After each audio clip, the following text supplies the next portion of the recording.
chair. Oh, I should sit where Here it you says Dustin. Here. Yeah, sit in your space. Yeah, my character. There's Dustin. Oh, you're Thank in you. Will's. I'm in Will's. You're in Will's, but you're not Will. I'm not Will. Look at the old spray cans. Dude, I know. that's awesome. It's just like canned. We're still freaking out about the 80s stuff here, and we've been here for We've been here like for like 6 half a months. year. It's just making me feel old. I hear ya. Cool. So what's up? So tell us about y'all's characters. Ooh, you want to go first? Yeah, so Mike is kind of like the leader. My character Mike, he's kind of the leader of the group, like Mikey from the Goonies. He can be like really precocious at times, really funny, and then really serious, like solemnly serious about like finding his best friend Will. And I think that's why I like him, because he can be so relatable to people who grew up in the 80s and they're like, hey, I was kind of like that, or I had a friend like that. So yeah.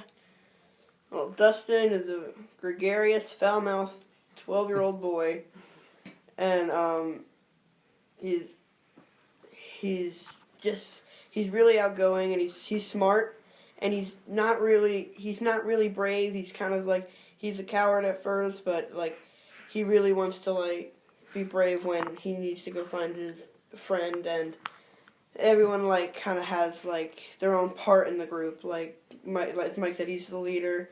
Lucas is he's kind of like the strong person who's like realistic. Will's kind of the one we protect, and Dustin's kind of the glue that keeps everybody from separating. He kind of keeps everybody together.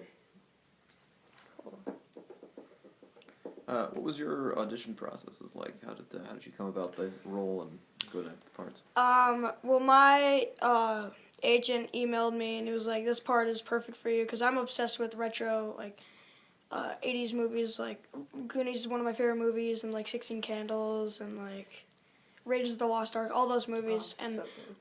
I read the script and I immediately fell in love with it. And then so I auditioned for it, and they really liked it, so they were like, hey, do you want to Skype? And so we Skyped, and we talked about just, like, movies that we liked, and we just talked like we were best friends, and they were like, oh, by the way, do you want to come down to L.A. to do, like, a screen test? And then I did the screen test, and they asked me back again, and that was it. Well, mine was a little different. I'm from New Jersey, so I went straight to New York, and they had me read for someone. There was a camera in there, and I originally auditioned for Mike. And they said I didn't look demanding enough, so they said, come in for the more, like, quirky, funny, he's the comedic relief, and they're like, come in for that character. But they had me read Lucas lines. So I originally auditioned for Mike, and then I went in for Dustin reading Lucas lines. So it was really complicated. I was like, am I auditioning for Lucas or Dustin or Mike? I don't really know. And then that's when they had me Skype with the Duffer Brothers, the directors of the show, Matt and Ross, and they kind of told me, like, I would be going in for Dustin, and they said, why don't you come down to L.A., and before that they were, like, talking about, like, what kind of 80s movies do you like, and I said I like Jaws and Stand By Me and all the classics, and then they told me to go down to L.A., and I flew there for the final audition with Finn. I was there with Finn, that's where I met him, and I actually met Millie there too. Very briefly I met Millie, but I read with Finn, and after that I was the first of the kids to be cast in late June, and I didn't go for the final screen test in July, was it? It was July. It was July, and I had already known Caleb, who plays Lucas, before the audition started, so when I found out he was going to be in it, I was really excited. And when I found out he was going to be doing it, I was excited, and yep, that was my audition process. What's been your favorite episode to film so far? The whole episode? Yeah. A whole episode. Just your the whole favorite experience. episode. Well, we film, it's really different because we film 2 episodes at a time, scattered around, so we'll be filming an episode from, like, we'll be filming a scene from episode 6, and then we'll do a scene from episode 5 the next day. So it's kind of hard to put them all together, but probably the coolest scenes to film are probably in episode 8, because that's when all the Yeah. action 7 and 8 has been fun to film. I really liked shooting 1 and 2. 1 and 2 was great. 'Cause 3 and 4 was really fun to shoot with Sean Levy, who Oh, yeah. took over for 2 episodes. That was really fun too. He was great. He was amazing. Yeah, basically all of them. All of them. Yeah. I mean, We didn't really give it- one story. It's not. It's hard to choose one episode. It's kind of like a book series that continues. Like I mean, the coolest episodes are probably 7 and 8. yeah, because it ends. It's It the ends climax. it all. And But it's kind of like a book series. Like you read the first one and it's great. You read all of them, and you can't really choose which one if it's like a continuous story. So it's kind of hard to pick what your favorite episode is. Do you guys feel like working on a Netflix project has been different in terms of the production and the filming as in comparison to other this things is my you've done? first series regular in a TV show, so I don't really know what's different from other productions because I've never filmed with other productions. Hopefully, I do get to work with other productions and I get to compare with the differences that it's like with Netflix and other networks. I was kind of the same way. I mean, I've been in a bunch of indie stuff because I'm from Vancouver, and I did guest roles in the CW for like Supernatural and the 100. But that was like the real studio stuff I've done is You for were the on 100? yeah, I was in the 100 I and didn't know that. See, we learn about each other every day. learn about it every day. But like it's a lot different now because those were guest star roles, and it was just like, okay, one and done. Thanks for coming. Yeah, And it's like you were on the I blacklist. was on one episode of the Blacklist, and I don't think it was enough to get the full experience of what it's really like. Exactly. Like this has been like the full experience for Yeah, sure. the full experience for sure. What do you think like the main thing you're going to take away from this production is in terms of just favorite memory? Just like learning things.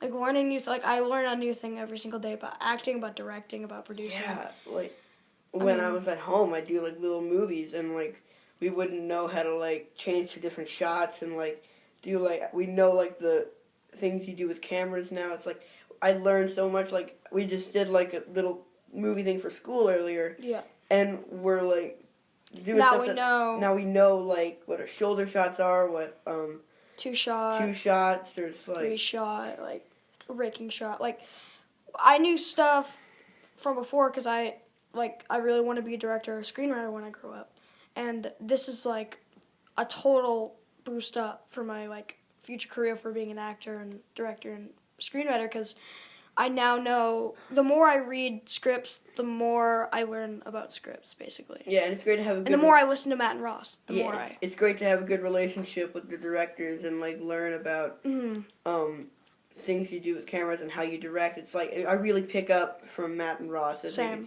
think they've really helped us in the past 6 months. Cool.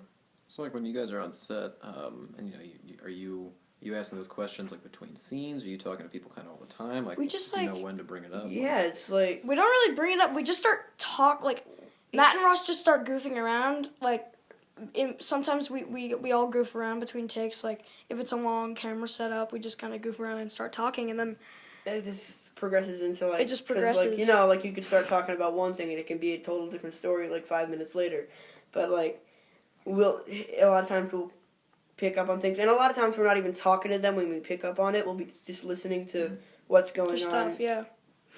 Like, we don't really, like, Matt and Ross are kind of people who are, like, why I love their directing is because they're, like, straight to the point. Mm-hmm. Because, like, some directors are like, ooh, do it, like super slow and, like, super, like, philosophized.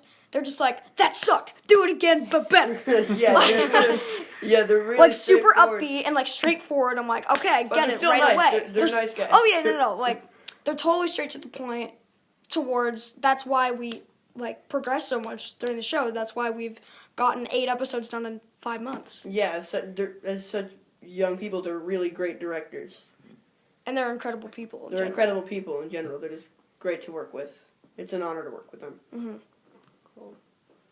You guys mentioned a lot of 80s movies that you guys were pretty big fans of. Yeah. Was there anything in particular that like you drew upon when you were making it, or you thought of when you were making it, or that they told you to like think about, or Like character-wise, E.T. movie-wise, yeah. E.T., The Goonies. Yeah, there's a lot of movies that really relate with like the relationship with children, like The Goonies. There's E.T. Stand By Me, E.T., and there's all these movies that relate. That They all go into this. they all go tribute. into like.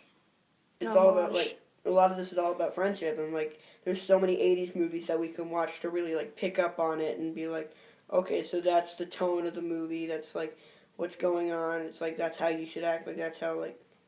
It's like you just pick up from just listening and watching things, especially the movies that were made in the '80s. And then there's a Thing poster back there, and Yeah. I mean that just kind of shows. Whoa, voice crack. This kind of shows. This kind of shows. There's goes. Yeah, like it just kind of shows.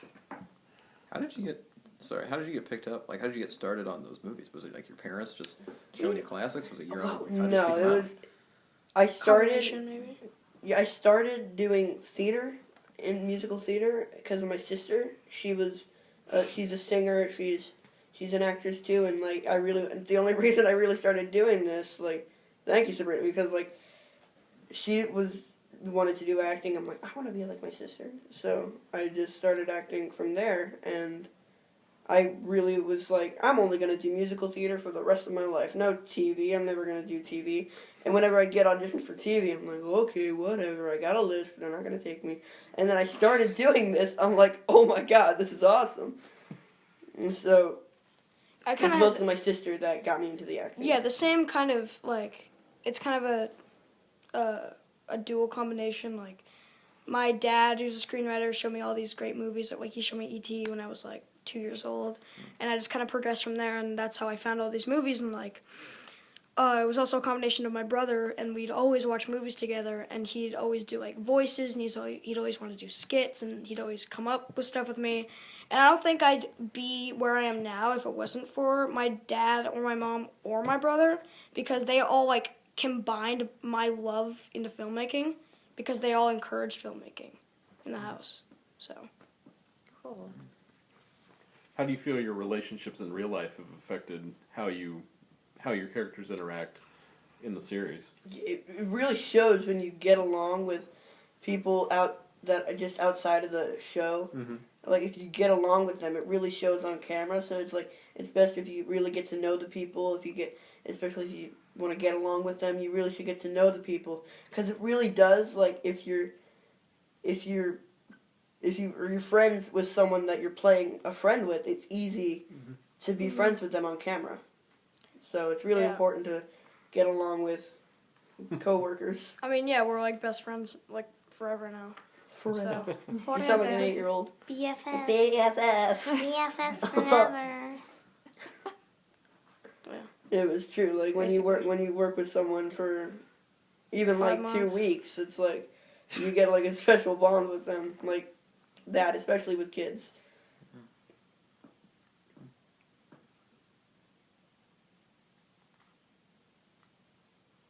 That's all my questions. That's good for me. I would love to get a photo of all of us acting like we were course. playing Dungeons and Dragons. Yes. If that's at all possible. Please. But we got to set it up right. I mean, they can't just be sitting in there.